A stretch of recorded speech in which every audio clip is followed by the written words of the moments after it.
Yeah, and one of the things that always drove me a little bit nuts was we didn't have good definitions, right? We don't have definitions of what it means to be truly fit. We don't have definitions of what it means to be really healthful. We've got some ideas, but we don't have a standard style definition. Like for fitness, who is the fittest person in the world? You ask 100 people, you're gonna get 100 different answers. And that made me nuts. It made me nuts, especially because I got out of college with an exercise science degree.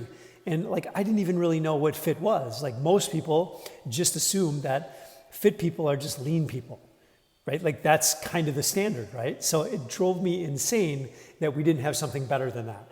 Because there were plenty of people walking around that I knew that were very lean, but some of them were on steroids. Some of them had other health issues. Some of them had zero cardiorespiratory endurance, meaning that they couldn't even run a mile without just dying, just gassing out. All they cared about was the aesthetics. They didn't care about anything else. So was that really healthy? It was just the way that you looked. So I knew that there was something wrong there, right? Was that fit?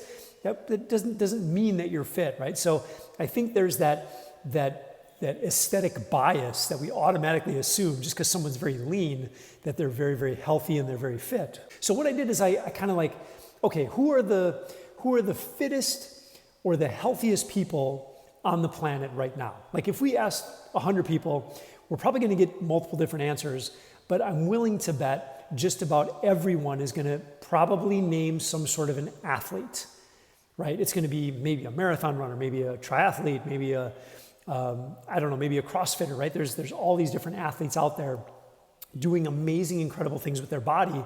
And when they go to the doctor's office, those are the folks, the ones who are focused on performance, who are generally, right, mostly getting really good numbers from their doctor as well, right? So we can say that there's like a correlation here, right? The healthiest people in the world, the fittest people in the world are the people who are strictly focusing on the performance of their body, right? So just broadly speaking. So like if we can agree on this assumption that everybody who's like 25 years old and like a college Division I badass athlete, like those people are probably they're the healthiest people around. So why don't we chase the same things that they're chasing? Why don't we chase human performance? Because the more we can improve our physical work capacity, the more we improve our strength and our endurance and our flexibility and our coordination and our balance and our agility and all these things, the more we create a high performance machine, the better the numbers get from your doctor.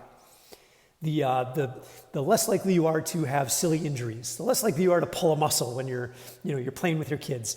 The more energy you're going to have, the better you're going to sleep at night, the better your mood is going to be. All these things get better. So if we can agree that the healthiest people on the planet are young athletes, then why don't we as guys over 40 chase that same exact thing?